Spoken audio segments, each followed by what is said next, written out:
Magluluto ako ngayon ng bindonggo. Hiwa ko ng dahon ng sibuyas, tapos hiwa ko ng bawang, sibuyas, luya. Gisa ko muna siya. Lagay tayo ng mantika.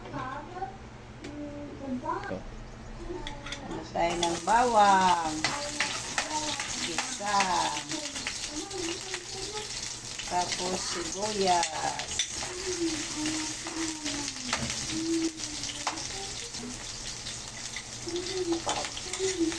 Tapos nasama na yung dahon. Pero hindi pa yan. Tapos i-ano na natin ang tawag sa amin ito, bindonggo. Gagataan. Ganun na siya bago gataan.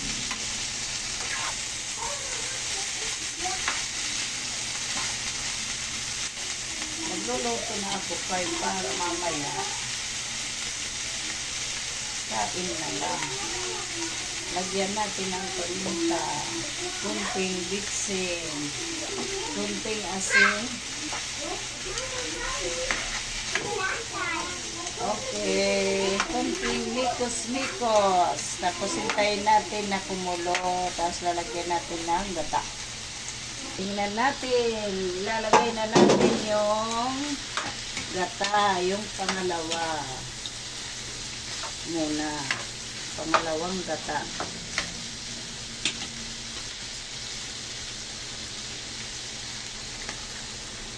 Yan.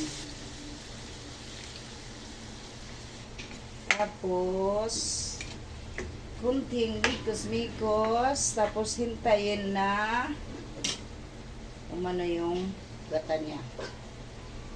Yan, ito ang sunod ko na ilalagay pag medyo tuyo na yung pangalawang gata.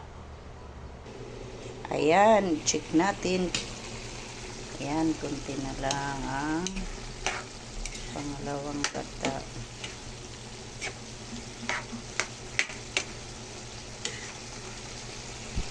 Okay, ayan, check natin. Ayan, pwede na siyang lagyan ng unang gata.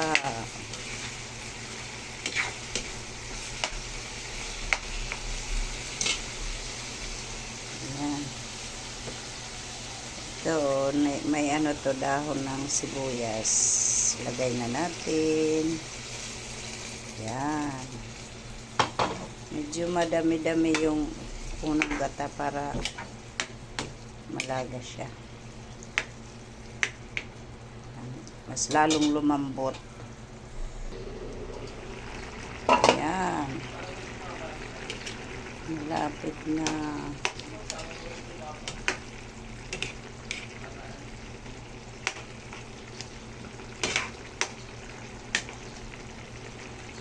Hintay na lang. Ayan, luto na po yung bindonggo na ginataan. Ayan, luto na. Thank you for watching.